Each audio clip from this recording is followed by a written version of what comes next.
කකුල් දෙකම ඉදිමීම කියන රෝග ලක්ෂණය ඔබටත් තිබෙනවා. අපි බලමු මේකට හේතු වන කාරණා මොනවද කියලා. මේ කකුල් දෙකම ඉදිමීම නොසලකා හරින්න පුළුවන් දෙයක් නෙමෙයි. සුබ දවසක් ඔබ සියලු දෙනාටම. මෙම වීඩියෝ ගෙනෙන මම වාරියපොළ දිස්ත්‍රික් රෝහලේ වෛද්‍ය උෂාන් වේරංග දිසානායක.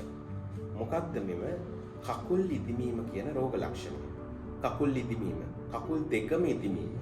මේ කකුල් දෙකම ඉදිමීම කියන රෝග ලක්ෂණය ඔබටත් තිබෙනවා. අපි බලමු මේකට හේතු වන කාරණා මොනවද කියලා.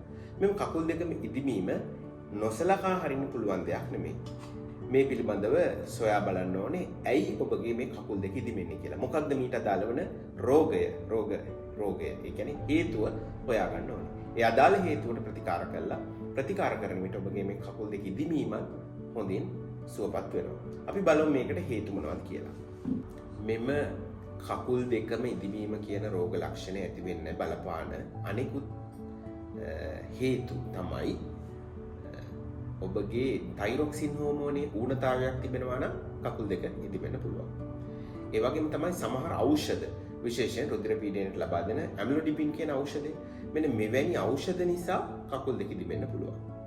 ඒ වගේම තමයි ඔබගේ ප්‍රෝටීන් අඩු නම්, විශේෂයෙන් ඇල්බියුමින් ප්‍රෝටීන් මට්ටමේ අඩු නම්, ඉතින් මේ වගේ අවස්ථාවකදී ඔබගේ කකුල් දෙක ඉදිමෙන්න පුළුවන්. ඔබට කකුල් දෙකේ නහර ගැට ගැහිීමේ තත්ත්වය තිබෙනවා නම්, නැත්නම් කකුල් වල ලේ කැටි හිරවීම තත්ත්ව තිබෙනවා නම්, මේ වගේ අවස්ථාවේදී කකුල් දෙක ඉදිමෙන්න පුළුවන්. මේ කිසිම රෝග ලක්ෂණයක් නැතත් ඔබගේ ඇඟ මහත වැඩි නම්, තරබාරු ගතිය වැඩි නම්, ඔබ ගර්භණී මවක් නම්, ඉතින් මේ වගේ අවස්ථාවලදී කකුල් දෙකම ඉදිමීම කියන තත්ත්වය ඇති වෙන්න පුළුවන්.